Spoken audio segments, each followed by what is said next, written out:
This meeting is being recorded.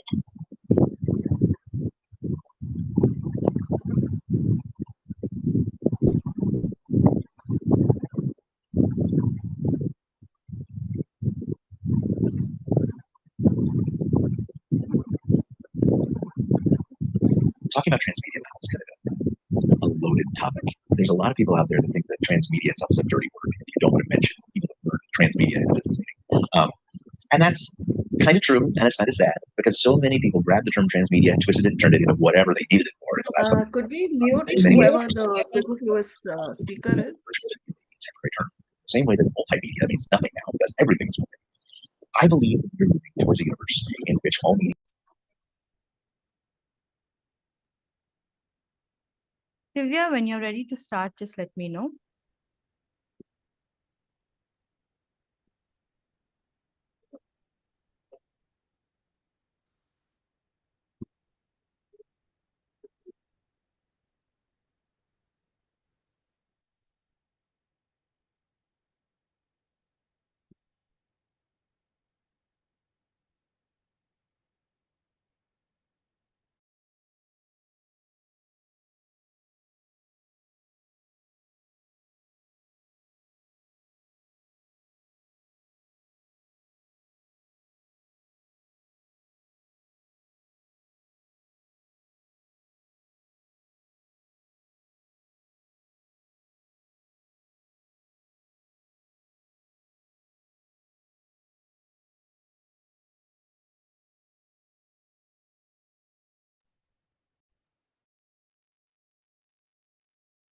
Nikita, should we start? Since we're recording the session, Yes, let's be start. respectful of the folks who have joined on time. Yes. Well, good evening, everyone. Thank you so much for taking the precious time out to join us in this session. I am Nikita Story, and I am the operations manager at AFH. And we have with us Divya Sampath, who's a part of Aspire for Her. Thank you so much, Divya, for taking the time out to be here with us. She is a VC sponsor, angel investor, and a growth advisor. So, Divya, over to you. And I'm sure our entrepreneurs have a lot to take back from this at the end of this session. So, over to you. Bye-bye. Thank you, Nikita. And thanks everyone for joining us on a Friday afternoon. I'm very much looking forward to spending time with you today. This session was put together in response to various discussions that Nikita, Rika, and our AFH entrepreneur team have been having with members of our community like yourselves. And we came up with a list of topics and sessions that would be of interest to the community. And that's how we decided to kick off this series to talk about the basics of funding. So today's session is meant to be informative, but also interactive. So as I go along, please feel free to keep posting your comments or questions in the chat window. I might not necessarily respond to all of the questions as soon as they're asked, because you may be asking a question that I'm about to cover later in the presentation. But I promise you we'll do our best to get to all of your questions during the course of the session today. And if not, we'll certainly make sure if there is some information for some reason that we're not able to answer immediately, we'll make sure that we get that information to you post the session. Once again, the session is being recorded, so you should be able to review and access the session recording afterwards. And we might be sharing the link as well with some of the registered participants who are not able to actually attend today. So with that said, let's get started. It's meant to be a 101 session, which in college parlance is basically, you're starting from the basics. So for some of you, this may be covering well-known ground, for which I apologize, but we are trying to cater to the needs of the widest spectrum of participants.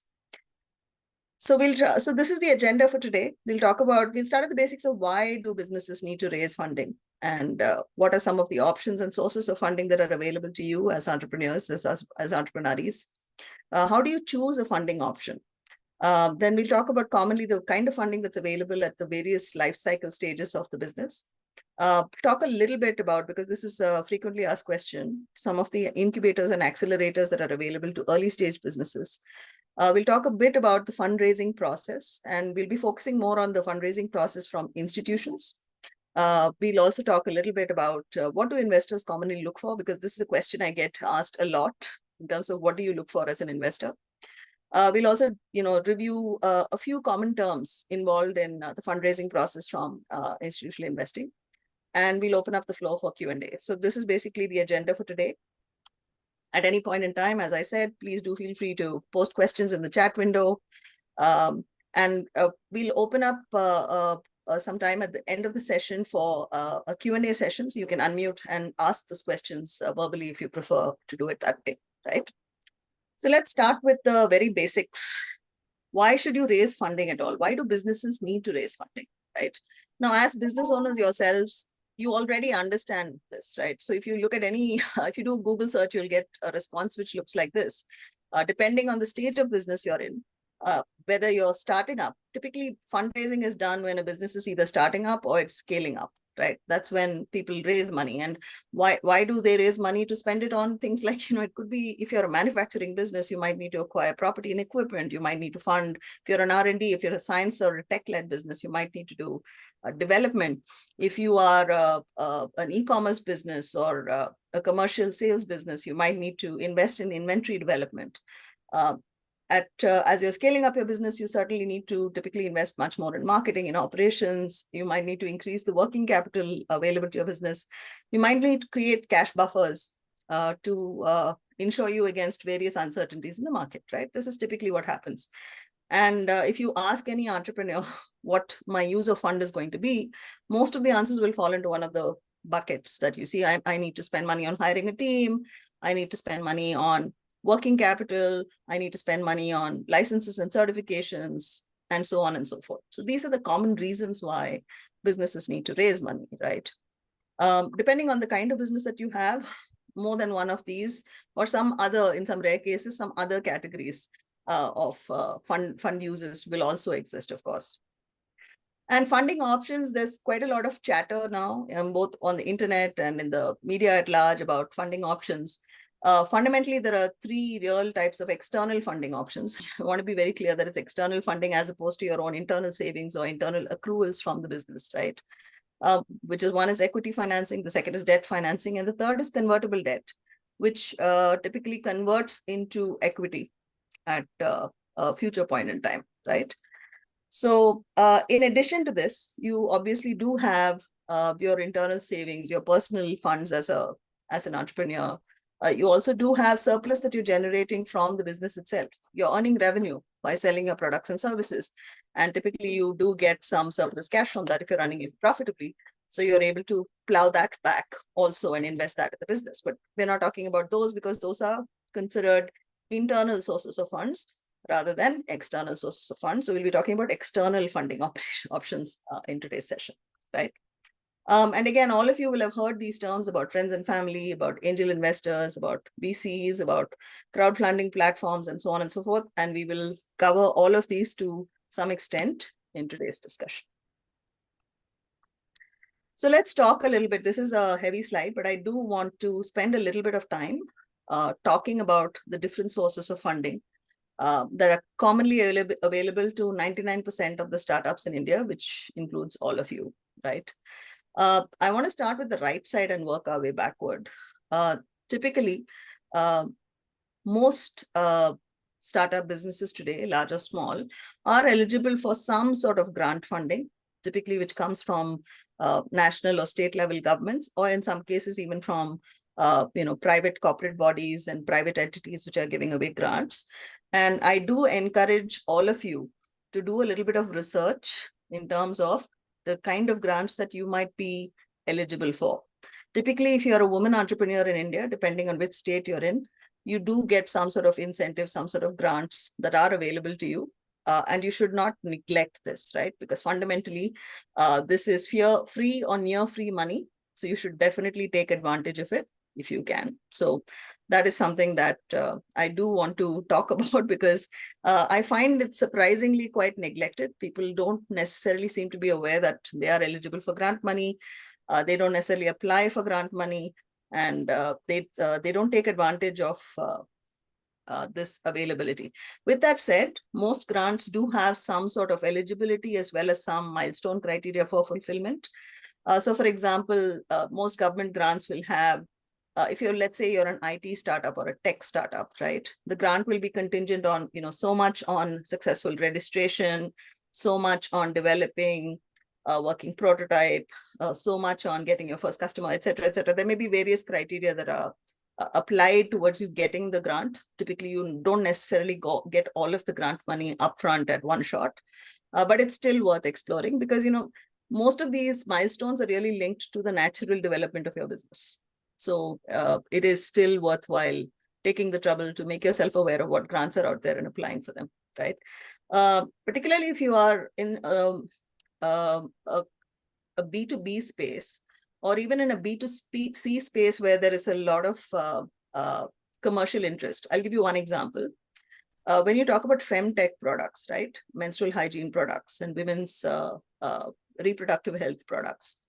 There are a number of grants available from private entities because there are companies which are looking to, these might be companies like Procter & Gamble, where some of their core product portfolio already goes to, they make Whisper menstrual products and sanitary pads and so on and so forth. So typically they do have a few grant programs because they're looking to partner with startup innovation. And they do provide some grants because they are looking to see if they can assist the ecosystem to develop some more innovation in those and allied fields. Similarly, if you're in a medical device space and you're a medical device startup, there are some companies which actually provide corporate grants, which may be accessible to you depending on which sector you're in. So depending on your sector, the nature of your business, both government and private sources of grants may be available. In some cases, you'll even have university research grants, particularly if you're a tech or a biomedical startup, for example. There are quite a few university or academic sponsored grants as well available. So I spent quite a bit of time, but essentially a grant is a non-repayable source of funds, right? Non-repayable in the sense that you don't have to repay the money and you don't have to dilute your equity ownership in the business. So you should definitely look as a business owner at leveraging a grant if at all possible or wherever possible. The second source of funding is obviously debt financing, which I think all of us understand, which is, borrowing money and repaying it with interest, right? At some particular period of time. There are advantages and disadvantages to this. Fundamentally, the principal advantage to take advantage of debt is that the lenders, after you cross the lender's hurdle of whatever application criteria they've applied to you, your credit worthiness, your collateral or collateral free or whatever it is, they don't really interfere in the day-to-day running of the business, right? So you don't actually have to worry about the lender coming and looking over your shoulder saying how are things going. These days it is becoming easier to get collateral free loans. Again, there are a number of schemes from the government of India which provide collateral free loans at favorable financing interest rates to startups, particularly women-led startups. So this, again, it's important to actually do a little bit of research and spend some time understanding what kind of debt financing options are available to you, right? The disadvantage, of course, is that you do have to eventually repay it, and you have to repay it with some sort of interest. So you need to be fairly secure that you're in a position to repay, because typically what will happen is the repayment terms are highly enforceable by law. So while you don't necessarily need to be personally liable, and I urge you, of course, to follow your financial advisor's advice and make sure that you've set up a limited liability construct and so on and so forth, so that your personal assets are not attached. But with that said, enforceability against your business in courts of law in India is very high. So what I mean by that is that in a worst case scenario, people can force you to close your business and repay them by selling off your business as assets, right? So not trying to scare anybody here, but debts are enforceable much more than, for example, equity. So it is important for you to have confidence in your ability to repay any debt financing that you take on.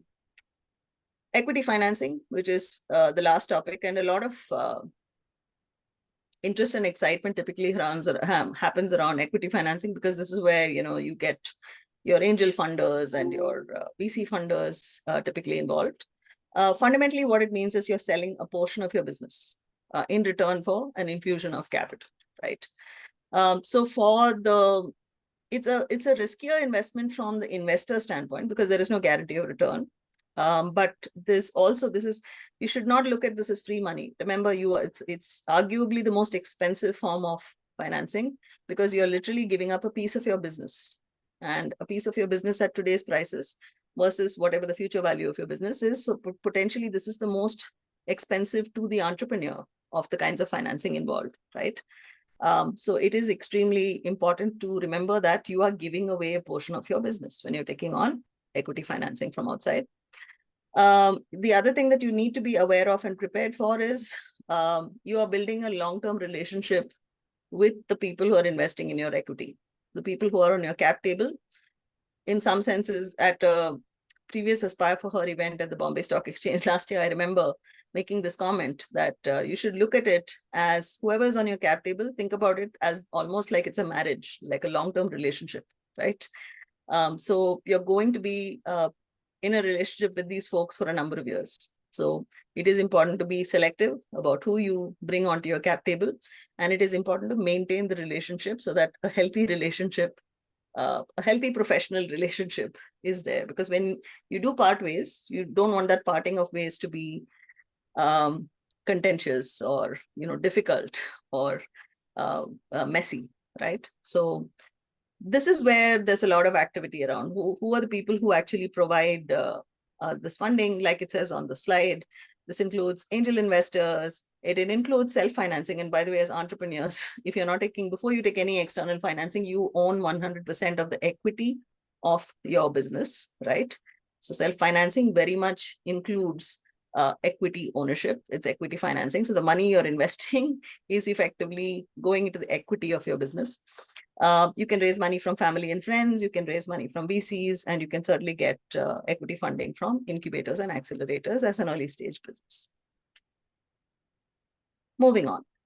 So how do you choose what is the correct type of funding for your startup? So first of all, how much money do you need? You really need to be very intentional about this because none of this stuff, other than potentially the grant money, and even that you have to be a little careful. How much money do you need? What is your business model? What's the timeline for your funding needs? What are the terms of funding? What are the risks and rewards involved? And we'll revisit all of these questions, but it's important to bring clarity to yourself before you actually commence any funding operations. Like it sounds very basic, right? But I often meet, and I understand running a business is hard. So it takes time. You have to really think through how much money you actually need in order to build and grow the business. And you need to put that down, take the time to put it down in black and white and before you come up with an ask. So very often this is a topic which takes quite a long time to answer for a business person, because typically most business people know how much money they need this month, this week, right? You need to have, as a startup, it can be more complex to put together the answer to this question in terms of how much money do I need in 6 months? How much money do I need for the next 12 months? How much money do I need for the next 18 months? And how much money do I need for the next 24 months, right? So because this will determine the kind of funding that you apply for, the quantum of funding that you apply for, and it'll also determine on what terms you want to take the money, right? What kind of funding you apply for, etc. What is the business model is very important because you need to understand when your business will start generating money so that it does two things. One is it reduces the amount of external funding that you need to raise. And two, it also starts building up your capability to eventually pay back or service whatever financing you've taken on, particularly in the case of debt financing, right? So it is extremely important to work out a business model for at least a minimum. Even if you're an absolute pre-seed stage, you're an idea stage entrepreneur, it is important to put together at least a 2-year budget for yourself and build out your business model before you can actually go out and raise money. Secondly, what is your timeline? See, the one thing that I do tell people is if you're planning to raise VC money, be prepared for it to take 6 to 9 months for the money to hit your bank. Even if you're a successful entrepreneur who's raised VC money, it takes no less than 6 months, and very often much more than that, to actually get the money in your bank account so you can start spending it. So if you need money next month, looking for VC funding is not a realistic objective, right? It will probably be much faster. It will definitely be much faster for you to secure some sort of debt financing to keep your business cash flow going before your equity round is concluded. Even with angel investors, it can take much longer than you think it does. So I was on a panel last week, along with folks from two of the leading angel networks in the country, right? And we were talking over lunch about how long it typically takes to make a decision on an angel deal and then basically disperse the money. It does not take less than 4 months from the start of the process to the end till the entrepreneur gets the money in their bank account from these angel networks. So this is something that is extremely important to be conscious about, because, people have this idea that, it all looks like Shark Tank, and Shark Tank, basically, they promise you the money right away and they imagine that the money will then be in the bank the following day or the following week. It does not work like that. So it is important to be very realistic about the timeline of funding that you require. And this is why it's most prudent businesses will have a mix of self-financing, internal financing, debt financing, and external equity financing, because it does take time to raise external money. Fourth, the terms of the funding, right? A lot of people seem to think that, okay, I'm going to do a safe note, which is a very famous Y Combinator construct, or I'm going to do convertible debt. In India, by the way, pure safe notes are not really legal. So we have to make them fundamentally convertible debt kind of instruments. I'll answer questions if any of you have questions about that at the end of the session. But what convertible debt is basically saying is, I'm going to issue you a debenture, a convertible instrument, a debt instrument, and it will convert at a particular ratio or a particular value in the future into equity in my business. So people assume that if you do that today, you are running away from the issue of valuing your business. It is true to a limited extent. You don't necessarily need to do a valuation in the same way that you would if you were issuing equity to your investors. But you are not escaping the valuation issue, right? You have to work out what is the current deemed value of your business, what is the value of the debt instrument that you're issuing today. You have to have some notional value of conversion, or at least a cap for conversion at the future. So you have to have some idea of how is this going to impact your ownership of the business at the time when the instrument converts to equity.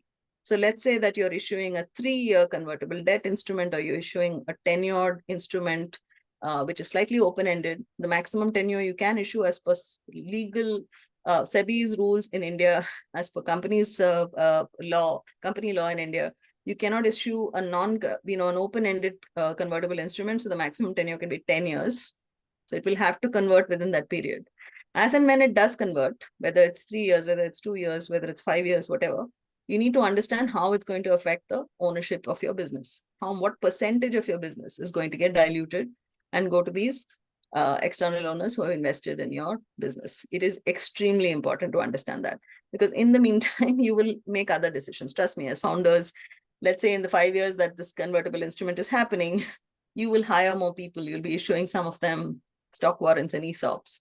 You'll be, maybe you're taking on a co-founder who's getting a piece of your business. Maybe you're raising another equity round. So a lot of things are happening. Your ownership of your business is actually changing over that time. So it is extremely important to have competent financial advice who are helping you to track this if you're not doing this yourself, and making sure that you understand who owns what part of your business at what particular point in time, right? And finally, what are the risks and rewards of raising different types of financing?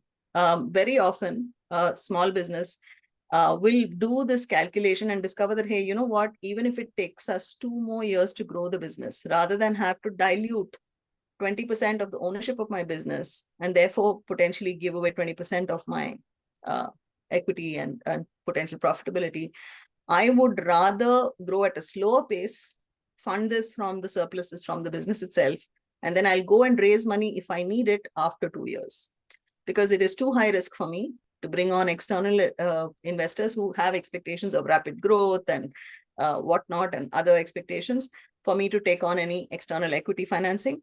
You may also decide, okay, there are a number of risks in our ability to repay very large amounts of debt financing, so I'm not necessarily going to apply for debt financing at this particular point in time. It is very, very important to be conscious and make these decisions in a very considered fashion, right? So let's talk a bit about the sources of funding that are typically available. And, this is kind of terminology that you will see all over the place in the media, and you will hear about it on the news, and you will certainly read about it in the business magazines and business papers. So I've kind of simplified this a lot. The lines are a little bit blurry, but these categories are broadly applicable, right? In most cases. So when your business is at the earliest stage, at the idea stage, you've not yet really set up the business, or you've not started producing goods or services, and you've not started serving customers, that is typically seen as a pre-seed stage. You've certainly not necessarily raised or put any capital into the business just yet. So at this stage, typically the most common sources of financing are one, self-financing, right? Out of your own savings and out of your own borrowings. The second source of financing, which you should not neglect, which most of us don't neglect, is going to your friends and family and say, I'm starting a business. Would you like to invest in the business? Would you like to lend me some money? And one reason why this is so, I highly recommend that you do this with friends and family is they know you, right? You don't need to prove yourself to them. They know you. They have a certain amount of trust because of the relationship they have with you. So they certainly don't put you, for example, if you go too much into the bank and ask for a loan, despite all of the fancy things that we will get, you're pre-approved for a collateral-free loan, all of that nonsense. Of course, those collateral-free loans are offered at very exorbitant interest rates, right? But if any bank or an NBFC that you apply for a loan or to raise money, they'll make you fill up lots of paperwork, do your KYC, provide your business plan, do a lot of stuff in order to get that money, right? So friends and family will typically be easier to deal with in most cases than these other sources of investment. And we talked a bit about the importance of getting grant and competitions money. There are a lot of competitions, particularly if you're in a technical startup field. Even if you're not in a technical startup field, there are always, competitions available, grants available with cash prizes. Particularly if you're at the idea stage and you're still developing your idea, absolutely be aware and apply. Not only will you potentially win the cash awards, but you'll learn a lot from the process, because you'll get to see what is the state of the market in terms of what are investors looking for from these startups. You will get to learn from other startups. You'll get a lot of ideas to polish your own startup thinking through these grant and competition mechanisms as you're getting the business started, right? The next stage of seed stage is typically your validation stage, where in a business you're starting to build your products and services. You're going to market with your first few pilot customers. You're testing the market's willingness to pay you for your goods and services, right? And at this stage, some more funding sources typically become available to you. Again, the first source that you should look at is whatever government schemes you're eligible for through both the central and state government. And even if it's, do not neglect, for example, registering as an MSME, getting an Udyam registration, making sure that you're set up to avail of the tax holidays that are available to you as a startup owner. All of these things are important. Don't forget to do that. You also become eligible to enter various incubators and accelerators. And again, these incubators and accelerators are increasingly available to non-tech startups as well. I've seen a lot of agri startup incubators in the last 1 year. Certainly seen a lot of clean, even things like repurposing old saris, basically anything that is considered clean or climate impacting in terms of reducing waste, reuse, recycle. There's a lot of emphasis around that. About 2 quarters back, the government was encouraging millet-based startups because they were trying to promote millet usage.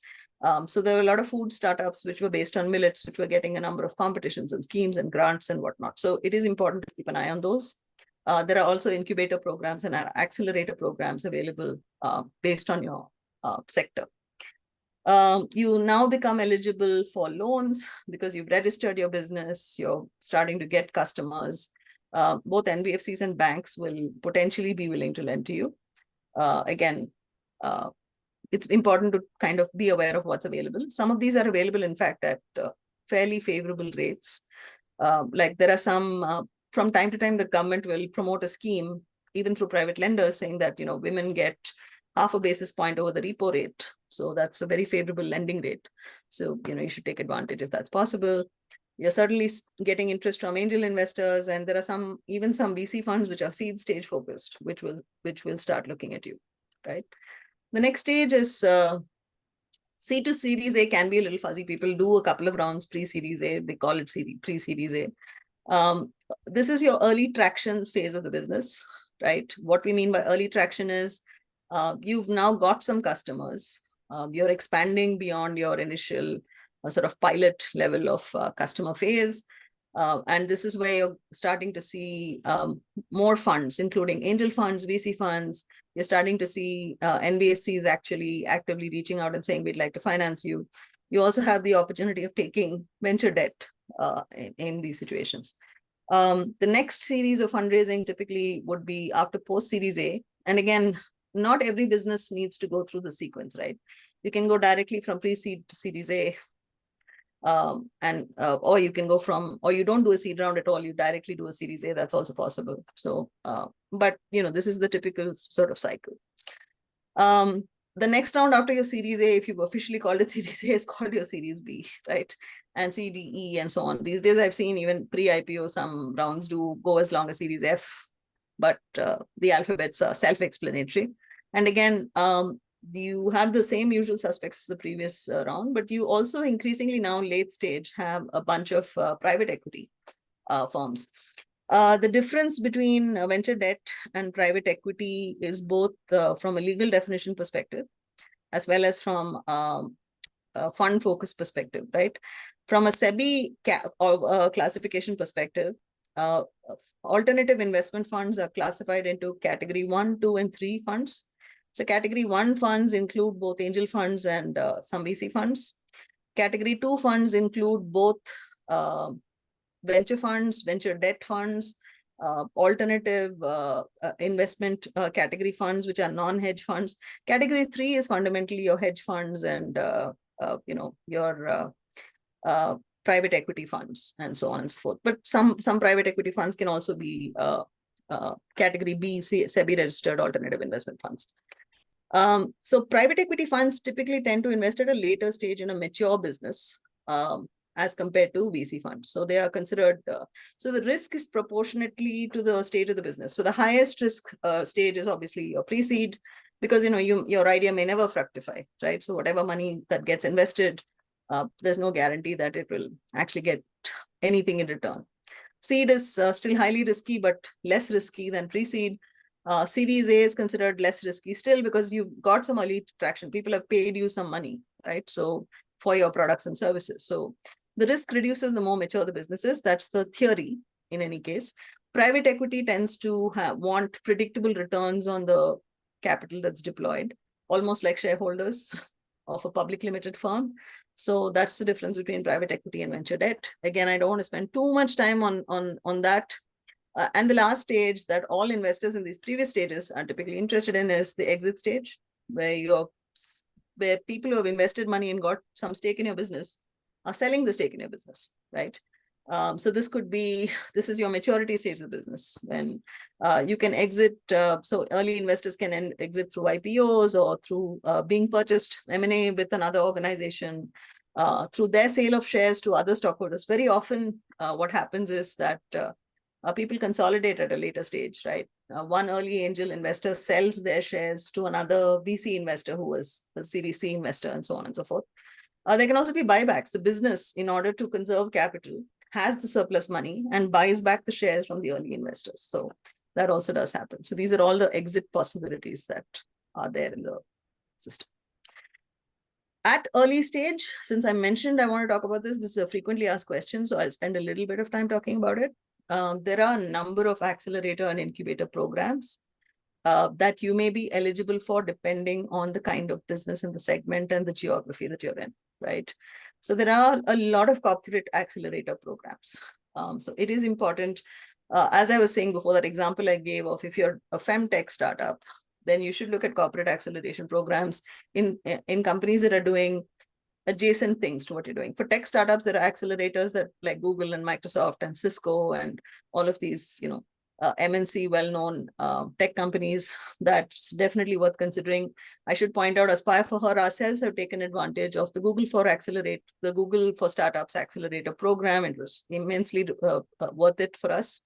And I encourage all of you, if you happen to be a startup that's accelerator eligible, to look at these programs. They not only, many of them don't come with much money, but frankly, the networking contacts that you get, the quality of the industry contacts, the access to markets, the access to potential customers that you get makes it very, very valuable. So that's why the accelerator programs are more than just about money. There are a number of public-private partnerships, just eHub. You would have all seen these names, but depending on where you are, you should definitely look at these kinds of accelerators. If you're a tech business, there are a number of Department of Science and Technology approved university-related or non-university related incubators. There are so many college and university-based incubators, whether it's IIT, IISc, BITS, and even some of the premier colleges in your city or state. You should definitely look at those. NASSCOM has 10,000 startups. The FICCI has an accelerator, several accelerator programs, and so on. There are a number of private accelerator programs, very famous ones like Sequoia, which have been around for a while. Kalari does one for women entrepreneurs every year. Axelor has one. Waterbridge has a private accelerator program. 100x VC has an accelerator program called Gurukul. The list goes on and on. So in the entrepreneurial community, we are hoping to actually make you aware of more of these industry-led and private accelerator programs. So watch this space. We'll try and make sure that you're aware of all of these kinds of resources that are available to you. But it is very much worth your while as an entrepreneur to do a little bit of research to see if there are accelerators for your particular specific space, right? And last but not least, depending on which state you're in, more than 21 states in India actually have state-level government-sponsored programs, which come with significant amount of both cash and non-cash benefits. So depending on which state you're based in, definitely look at what your state is doing in terms of startup acceleration as well. Moving on, let's talk a little bit about institutional fundraising process, right? I know I'm going fairly fast, but I promise that if you have any questions or if you want to revisit any of this or if you want to deep dive into any of these elements, we will. We're saving time at the end of the session to do that. So fundraising process typically starts with you. With the first two processes are your internal processes, right? You assess your need for funding and you assess your investment readiness, which includes, and then the next, you start working on your business model, your pitch deck, etc.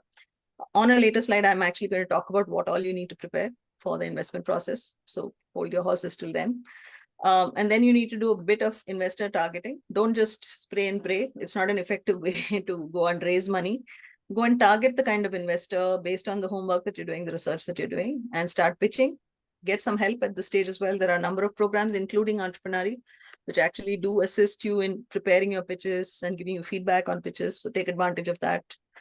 The next stage, if you've passed the pitch stage, is that investor will want to do due diligence on you. So you need to be prepared for that. You have to open up your books and share information with them about your business.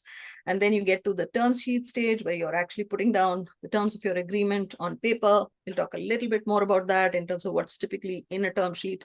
And then you get to the execution phase where you either issue the shares or issue the convertible debt instrument and you get the money in the bank and start using it. And then, using and keeping your investors, your relationship with your investor at that particular point has started post the execution phase. So what do investors look for? Now, I happen to be both a partner in a venture capital firm as well as a long-term angel investor. And I can tell you that most of these things that we look at, whether you're an angel or a VC, are fairly similar. There's quite a lot of overlap, right? There may be a little bit more at the VC stage because there's also things like, because in the VC is not investing their own money, right? They're investing their investors money. It's like a mutual fund. Like, people like you and me have given their money to the VC, and the VC is responsible to put that money in a hopefully responsible fashion. So there's a additional degree of due diligence that they will definitely do. But as I said, the criteria that most VCs and angels will look at will broadly overlap quite a lot. So first is, and you need to talk about this when you're preparing for your investor pitch deck. What are the topics that people are interested to find out more about? What is your value proposition, right? Are you differentiated? Are you solving a unique problem? Are you solving it in a unique way? Do you have patents? Do you have protected IP, etc.? The people are very, very interested in your team, your management, both the founding team as well as your core management team who's executing your strategy. People care very, very much about the quality of the management, the quality of the team, and the balance of skills within that team, because it does determine the ability of the organization to succeed or fail, right? People are also very interested in market landscape. What's the market size? What's the market share that you can potentially win from your business? And so on and so forth. There's a little bit of, okay, thank you. Whoever muted themselves just now, I appreciate it. Is the market going to grow, and so on and so forth? And these particularly become very important when you're looking for VC money, because they typically look for large and substantial markets size, as well as the ability to command a significant market share. So if you're a small business or in a highly fragmented market space, it makes it less likely that a VC fund will invest in you, because the economics will not make sense.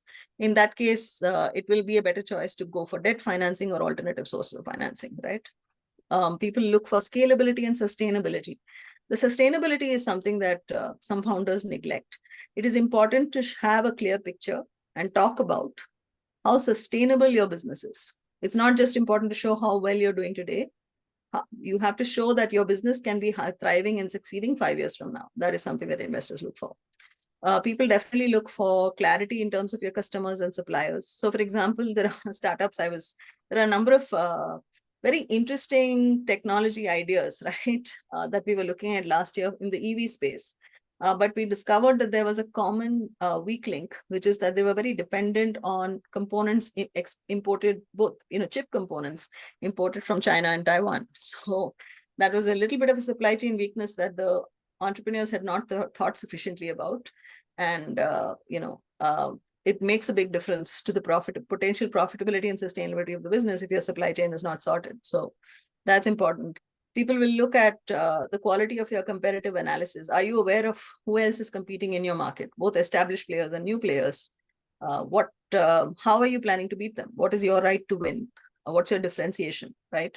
Why will customers pick you or pick your company or your products or your services rather than what's available from a competitor? This is an important part of the story to tell. Definitely want to see a sales and marketing forecast. Definitely want to see detailed financials. And investors definitely want to see, at least, they want to have some idea. Not everybody talks about this in their pitch deck. I want to be very clear. And I'm not saying put it in your pitch deck, but you should have some clarity for a follow-up conversation in terms of how do you think the exit for the investor can happen? Remember that these people are putting in money other than yourself and your friends and family. Arguably, everybody is putting in money in order to make some money back, right? And even you, I think it's legitimate to expect you're investing in a business in order to make money. But you are probably fine with staying invested in your business over a long period of time. But these other external investors definitely want to know, I'm putting in money. I need to understand how long it's going to take me to have a successful exit where I sell my part of the business to someone else or back to you or to public market. So I get back a reasonable return on my money. This is something that you should be prepared to have a conversation about. So everything that you see in this slide, these 9 boxes, are the topics when you're preparing for your pitch. Other than your pitch deck, these are the topics that you should be fully prepared to answer investor questions about, which in many cases will mean, of course, you have to put together your financial model, you have to put together your sales and marketing plan, you have to do all of this. You don't necessarily put it all into your pitch deck, but you have to have answers to all of these questions when you're asked. So this is broadly what investors look for. There are other things that investors look for, and we'll come to that. almost final topic before we open up the floor for questions. I just wanted to talk about a few common elements of what a term sheet is. When you get to a term sheet with an institutional investor, it will fundamentally have at least these 4 core elements, right? It will have valuation, which is what is the worth of the business as estimated by a professional valuer. This is not just because the VC wants to do it, SEBI mandates it, by the way. Whether you issue a convertible debt instrument or an equity instrument, you have to get a professional valuation done, right? It will also talk about investment structure. How are we investing? Through equity? Are we investing through debt? Some conversion, some combination of the two. It will definitely talk about the management structure of the business. And by this, I don't necessarily mean your internal sort of operational management. It will definitely talk about the top level management structure, the board level, the founder, the CEO, the board level composition. Typically, external investors will look for some level of board representation if they have a significant stake. And this is something that you need to be, this will be listed in the term sheet, and you need to think through what is viable for you, right? And finally, it will talk about what are the changes to the share capital of the business, both pre and post the round. So in a term sheet, there's a lot of other terms which can be in a sheet, but these are the 4 core elements of a term sheet, right?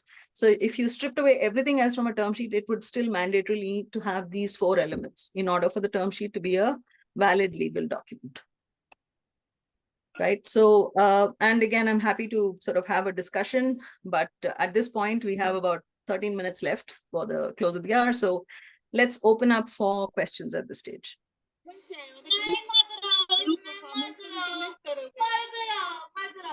I'm sorry, I'm not hearing your question very well. Is somebody else hearing, Archana?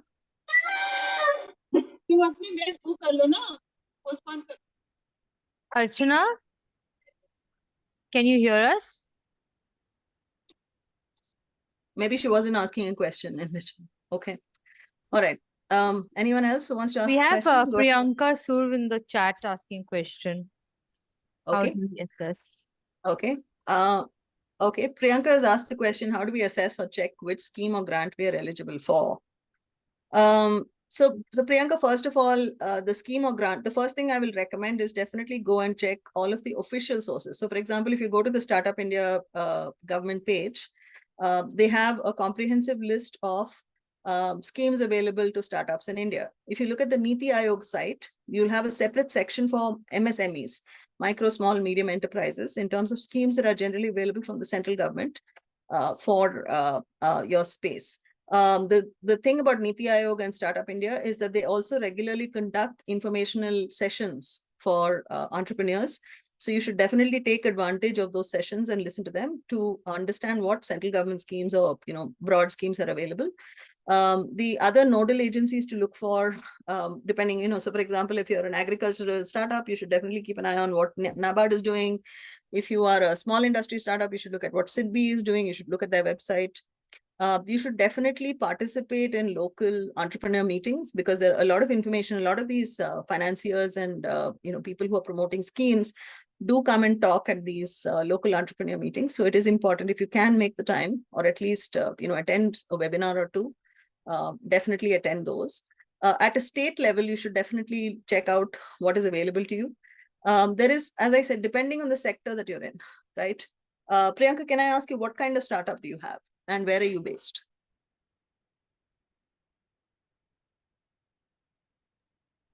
Priyanka, can you hear us? Yes, I can Yes, hear yes, you. you're audible. Go ahead, go ahead. Ma'am, I'm based in Amritsar. I am actually into white labeling of Fulkari dupatta, shawls, and Punjabi apparels on the state. Right. I want to promote this and build my own D2C brand. Mhm. While I did understand your direction for the Startup India website, I am currently in my pre-revenue stage. I'm setting this up. I'm in the ideation stage. And Right. also, I'm registered as a proprietor at this moment, because I understand with registering this as a private limited company or a LLP company, I was really confused because I don't have much knowledge about the company laws, and you need to have a CA. So the financial aspect of this was very intimidating for me to go ahead. So I registered this as a proprietorship. hence I am not really eligible to, find out a lot of these mentorship opportunities on Startup India because that requires an LLP or a private limited registration. If you could guide me on that. Yeah, so to be aware, so that's a really good question, Priyanka, and you're already clearly aware of some of the limitations. So if you set up a sole proprietorship, it limits the number of these kind of schemes and grants that you become eligible for. It doesn't eliminate all of them. I think you'll find, and I do encourage you to check up two things. One is at the Punjab level, in terms of state level, what kind of incentives and schemes are available at the state level and at the district level, because there may be some schemes that you can kind of take advantage of. It may be something like I recall that for textile startups in Punjab, but this was Ludhiana based and it was a few years ago. So forgive me if the knowledge is not current, but I do remember about 5-6 years ago, there was a scheme for Ludhiana where people were getting 2 lakhs for every sort of textile startup that was newly registered. And it was not limited to companies only. You could be a sole proprietorship, you could be a solopreneur also applying for that scheme. But this was 5-6 years ago, but it is worth checking. The other thing that I will encourage you to do is there will be industry level associations and bodies, because again, industry associations are also looking to encourage entrepreneurs. So definitely check out those for availability. And the final thing, not least, is to talk to other fellow textile entrepreneurs, right? Particularly those who are starting up businesses in or around Punjab or the neighboring states, because this will be extremely valuable to you to just ask, how did you finance your business? What did you do? Right? Their experience, learn from their experience. I found that the entrepreneur community tends to be surprisingly generous with sharing information. So it is important to connect with your local community of entrepreneurs. Amritsar, I am not as familiar with what the textile ecosystem looks like, but I'm sure you know that Ludhiana has a very thriving ecosystem. So some business connections there will probably help you and take you a long way. So, but with that said, Priyanka, I will suggest to you that I understand your reasoning for, registering as a sole proprietor for now. But as and when you make progress, I will encourage you to start considering going for some sort of a corporate structure in future once your business starts thriving and picking up. Simply for the reason, as a sole proprietor, you continue to be, and this is something I say to a lot of women entrepreneurs, right? You are personally liable. There is no separation between your personal assets and the business assets. So as a sole proprietor, there is no way to limit your liability towards the organization. So for that reason as well, it does take some time and trouble, and you will need to spend a bit of money. There's no way of getting around it. You will need to get some competent financial advice. There's no way around it. But in order for you to scale and grow your business and separate your personal liabilities from the business liabilities, please do consider setting up a corporate structure in the form of an LLP or in the form of a private limited company in the future. That's one suggestion I will strongly make. Hopefully that answered your question, Priyanka.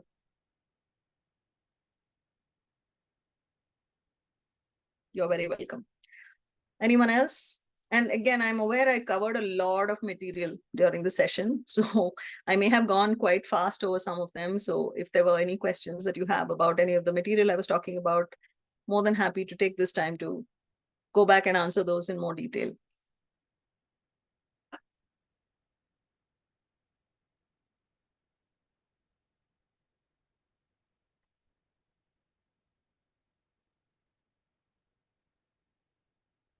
No other questions? Either I have communicated super effectively or everyone is basically, yeah, go ahead.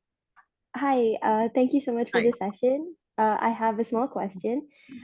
Sure. You spoke a little bit about the exit strategies for the investors, right? So I was Right. hoping that you could touch up a bit more upon that because I really don't know much about that at all. So just something about what that would look like and what targets or like what it takes to reach that point in the investment Okay. process. Okay. Great question, Tanishka, and you're right. It's something that very often entrepreneurs have not necessarily thought about, because you get it, right? As a founder, your vision is to be attached to your business as long as possible because you want your business to succeed and you want to stay close to it, obviously, right?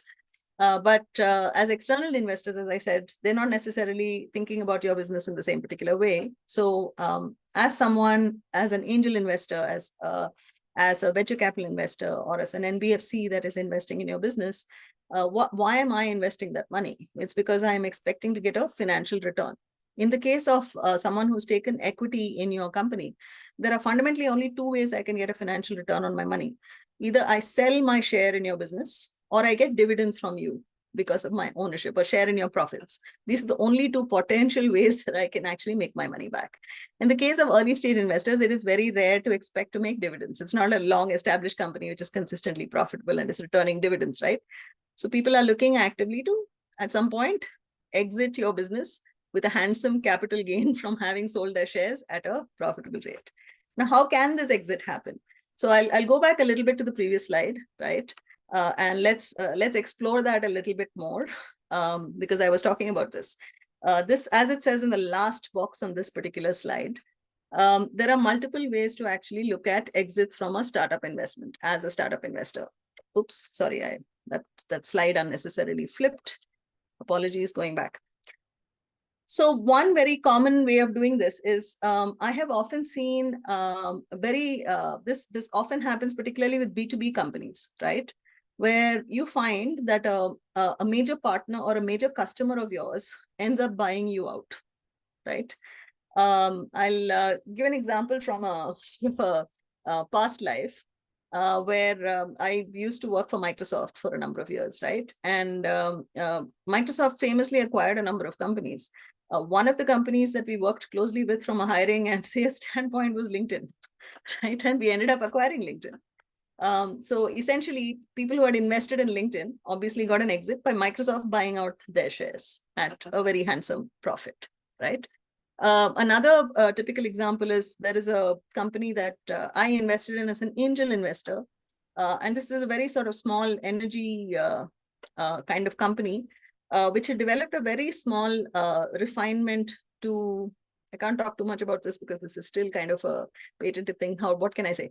Okay, they had done a small chemical refinement process which improved the efficiency of fuel processing, right?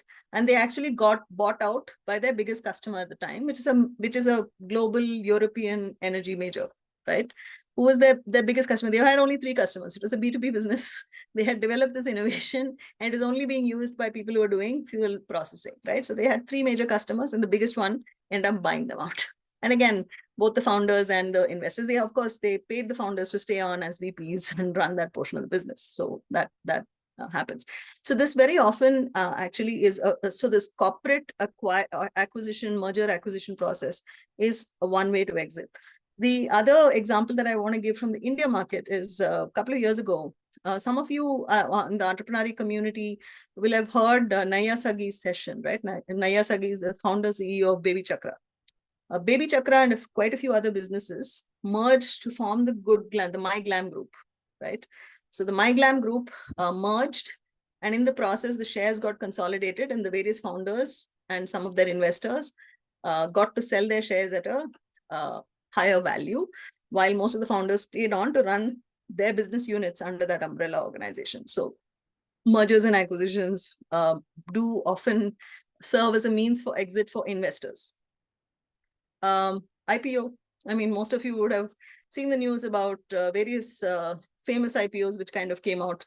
I think possibly there was a lot of excitement a couple of 3 years ago when Nykaa went IPO. Most recently, from a space tech perspective, IdeaForge, which is the biggest private drone company, went IPO and made a big splash on the IPO market.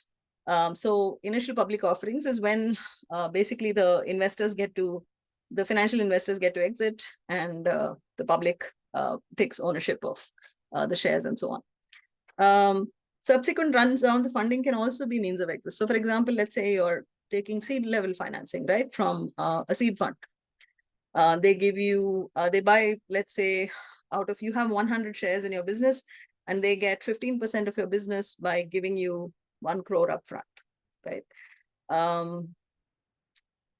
In 2 years, you're raising a Series A or a pre-Series A round, let's call it a Series A round, and a new set of investors comes in.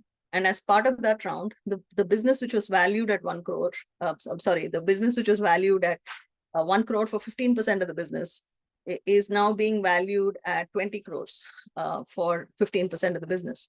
So these folks get to sell their 15% of your business for 20 times the price that they paid for it when they invested in you. This is kind of a dream exit scenario, but it has happened. Certainly in the last 3-4 years, we've seen a lot of that happening. But typically, I mean, I don't want to set the expectation that most people will make 20x in a sort of a further round exit. I think if you've made 2x, 3x, that's a pretty handsome return from an angel standpoint. It's only the few and far between, you know, the Clovias and the Olas and those sort of major companies where you end up making 20x, sometimes even 100x, etc. Most early stage investors are quite happy if they get 3x, 4x, 5x in return for their early investment. So again, that was a long version of the answer, Tanishka. I hope it was, it answered what you had in mind. No, yeah, for sure. Thank you so much. Thank you. You're very welcome. And I do want to say, Tanishka and everybody else in the call, that look, you don't necessarily need to put this in your pitch deck. But when you're having a conversation with your investor, it is a good idea to talk about the trajectory of the business and have some sense of where you think things will go and what you'd be open to doing. And typically that's as simple as saying that we will try and offer you an exit at the next round of financing. Even if it's as simple as that, it's important to have that conversation because investors are thinking about when am I going to get my money back and at, you know, what rate of return am I going to get? So that is something to cover. Okay, great question, Tanishka. Thanks for asking. Anyone else? We are a little past the end of the hour, but if there are any other, I'll take one last question if anyone else has them before we close the session. Oops, okay, I see something in the chat window. Okay. Thank you all. You will get a recorded link, Usha, because we are recording the session. I don't see any other questions. Don't think I've missed anything. Nikita, correct me if I've missed any questions. We'll try and get answers to folks. As of now, no, Divya, you've covered almost everything. Anyone else has All right. any question? I mean, you know, you can always send a message or mail me on the email ID, Absolutely. so you can get a recording. Whoever Yes. needs it, right? Yes. Thank you, Perfect. So with Divya. that, I think let's close. Over to you, Nikita, to close the session. Thank you all for attending on a Friday afternoon. Thank you, Divya, so much for this insightful session. You guys have a great weekend and take care.